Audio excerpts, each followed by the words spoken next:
দেখুন, সমস্যাহীন পৃথিবী হয় না। সমস্যা নিয়ে এই পৃথিবীতে বেঁচে থাকতে হয়। হতাশা আসবে, দুঃখ আসবে, কষ্ট আসবে, সবকিছু কিন্তু মোকাবেলা করেই আপনি সুখে দুয়ারে পৌঁছাবেন। মনের দোয়ারটা এমন বড় করে রাখবেন যে মনের জানালাটা এমনভাবে বড় করে রাখবেন যেন খুললে আপনি একরাশ আলো পেয়ে যান আপনার ঘরে। কখনো হতাশ হবেন না, কারণ আপনি এটাই ভেবে নিয়েন যে জন্ম যেহেতু নিয়েছেন আপনি সমস্যায় পড়বেন, আপনি মানুষ, আপনার জন্যই সমস্যা।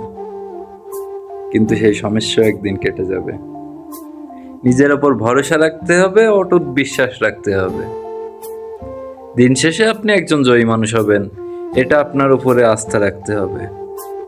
যদি আপনি প্রথমেই ভেঙে পড়েন, প্রথমেই সমস্যা থেকে আপনি পালিয়ে যেতে চান, আপনাকে তো পিছু ছাড়বে না। সমস্যা নিয়েই আমাদের জীবন। সমস্যার বাইরে যাওয়ার কখনো কোনো সুযোগ নাই, কিন্তু সেই সমস্যাগুলো মোকাবেলা করতে পারলে আপনি সফল, আপনি জীবনের কাছে জয়ী একজন ব্যক্তিত্ব হতে পারবেন। জীবন নাটকের এই গল্পে আপনি নায়ক, আপনিই নায়িকা।